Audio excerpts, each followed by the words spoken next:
सभी माता रानी के भक्तों की नवरात्रि की बहुत बहुत शुभकामनाएं। माता रानी सभी का मनोकामनाएं पूर्ण करें, सभी को स्वस्थ रखें, मस्त रखें। जय माता दी।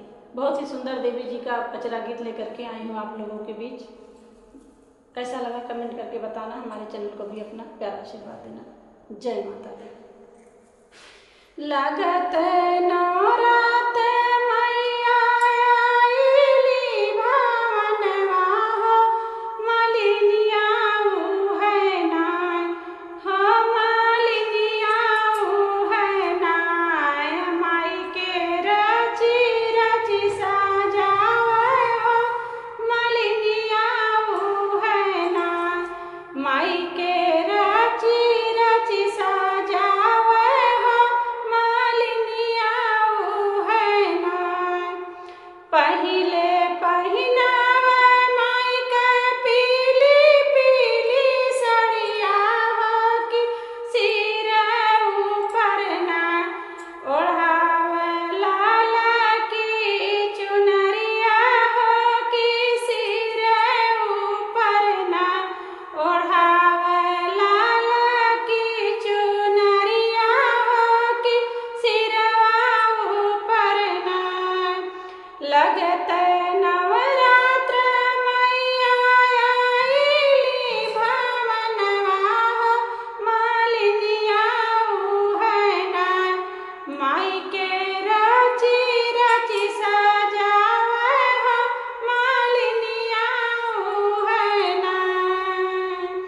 दूसरे पहिनावे मालिन चूड़िया कंगनवा हो, कि हथवा बीच नाय, हो कि हथवा बीचवा नाय। माई के मेहंदी लगावे हो, कि हथवा बीचवा नाय।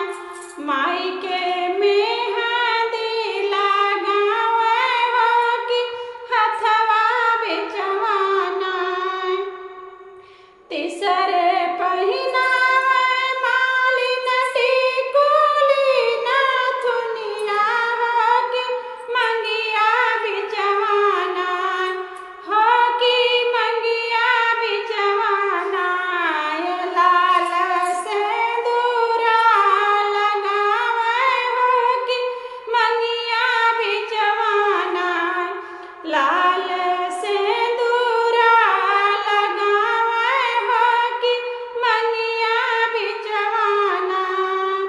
लगत नवरात्र मैया आईली भवनवा हो, कि मालिनिया ऊ है नाय। माई के रची रची सजावे हो, मालिनिया ऊ है नाय।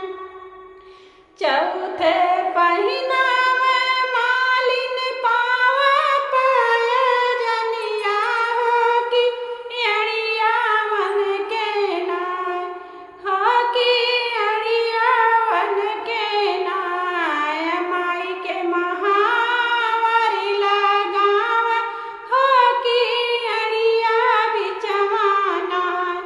माई के महावारी लगावे हो, कि अड़िया बिचवा नाय।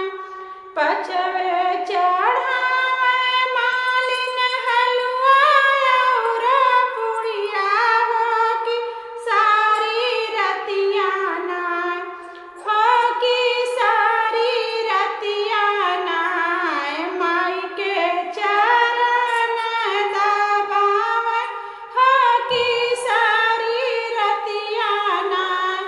माई के चरण दबावे हो, कि सारी रतिया नाय। लगत नवरात्र मैया आईली भवनवा हो, मालिनिया ऊ है नाय। माई के रची रची सजावे हो, मालिनिया ऊ है नाय। माई के रची रची सजावे हो, मालिनिया ऊ है नाय। जय माता।